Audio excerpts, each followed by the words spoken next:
একদিন তো মরণ হবেই, কিন্তু জীবনটা এমন করে গড়াই আমি আপনি মারা যাওয়া পড়বেন। লোকে বলে আহারে মাতাব্বরটা ভালো ছিল রে, মেম্বার সাহেবটা ভালো ছিল রে, চোখের পানি ফেলে কাঁদবে কতক্ষণ থেকে। শুধু মানুষ কাঁদবে না, একজন ইমানদারের জন্য রাস্তাও কাঁদে, একজন ইমানদারের জন্য গাছ কাঁদে। একজন মুমিন মুসলমান যখন আল্লাহর আশিক হয়ে যায়, আল্লাহ পাক রব্বুল ইজ্জাতের রেজামন্দির মধ্যে এসে যায়, ওই ব্যক্তি যখন মসজিদে নামাজ পড়ে, নামাজের জায়গাটা কাঁদে কেন? আল্লাহ পাকের রাসূল বলেছেন, ওয়াকালা রাসূলুল্লাহি, জবান খুলে কোন সাল্লাল্লাহু আলাইহি ওয়াসাল্লাম, লা তাকুমুস সাআহ হাত্তা ইয়াকুলু ফিল আরদি আল্লাহ আল্লাহ, আল্লাহু আকবার বলেন। কিয়ামত ততক্ষণ পর্যন্ত আসবে না যতক্ষণ পর্যন্ত একজন ব্যক্তি আল্লাহওয়ালা থাকবে। কি ওয়ালা? জোরে বলেন। বাড়িওয়ালা, গাড়িওয়ালা, আল্লাহওয়ালা থাকতে হবে। বলে আল্লাহওয়ালা কারা? আল্লাহওয়ালার কিছু পরিচয় আল্লাহ পাক দিয়েছেন, রাসূলও দিয়েছেন। আল্লাহ পাকের এক নম্বর পরিচয় খশিয়াতিল্লাহ, আখাফুল্লাহ। আল্লাহর ভয় তার অন্তরে এমন আছে, আল্লাহকে দেখে না কিন্তু আল্লাহকে এমন মানে। বলে আল্লাহকে দেখে না কিন্তু আল্লাহকে মানে, বিশ্বাস করে। কথা বলেন ঠিক কিনা? হর তামান্না দিল সে রকসুদ হো গই, হর তামান্না দিল সে রকসুদ হো গই, अब तू आजा, अब तू आजा, अपने खुलवात हो गई। আল্লাহু আকবার বলেন।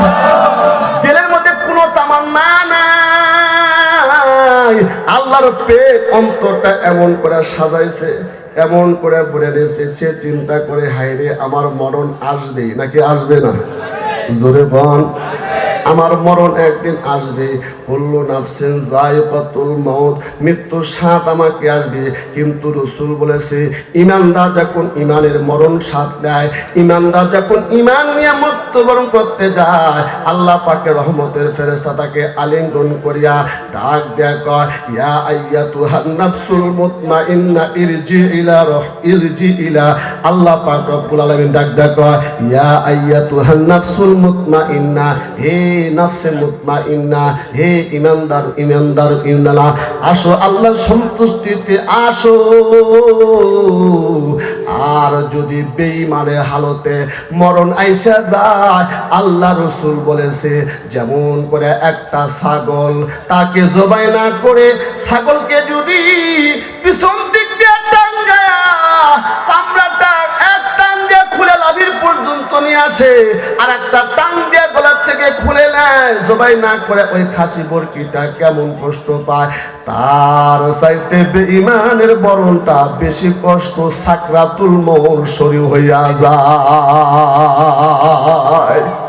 মুসলমান ভাই আমার, এই জন্য তাকরারুন নফস ওয়া যাক্কির ফাইন্না যিকরা তানফাউল মুমিনিন, কিছু আলোচনা, কিছু জিকির আজকাল এখান থেকে নসিহত গ্রহণ করিয়া ইমানের একটা দৌলত নেন, ইমানের একটা দৌলত নেন। কারণ আমি আপনার দুনিয়া থেকে চলে যাব, আমার কিছু কিছু এমন কাজ করতে হবে। কারণ আল্লাহ পাক রব্বুল ইজ্জত ডাক দেয়, ওয়াবতাগু ইলাইহিল ওয়াসিলা, হাসরের ময়দানে ওসিলা দিয়ে দিয়ে ডাক দিবে, কিছু নেক আমল দিয়া আমার আপনার পুঁজি বানায়া আল্লাহ ডাক দিবে। এমন এমন নেক আমল আমার দুনিয়াতে করতে হবে যে আমলের ওসিলা দিয়ে যেন আমার আল্লাহ জান্নাতের মেহমান বানায়া দেয়। সেই মেহনতের ওসিলা হলো এক মাদ্রাসা। কথা বলেন ঠিক কিনা? মাদ্রাসা হয় বাকে জান্নাত, মুআল্লিম হয় মিসলে গুল, শহত উসমে ইলমে দিন হয় তলাবা হয় বুলবুল। ওই মাদ্রাসা জান্নাতের বাগানের সঙ্গে একটু মোহব্বত লাগান, এই বাগানে একটু পানি চর্চা দেন, মানে বাগানের একটু খবর নেন, ওস্তাদের খবর নেন, ছাত্র খবর নেন। আলেম হতে পারেন নাই, মুফতি মুহাদ্দিস হতে পারেন নাই, আল্লাহ রাসূল বলেছে যার সঙ্গে তার মোহব্বত তার সঙ্গে তার কিয়ামত। মোহব্বত আর ভালোবাসার বিনিময় লয়া এ মুমিন, আল্লাহ রাসূলের সামনে সামনে গরিব গরিব সাহাবী বসে থাকতেন।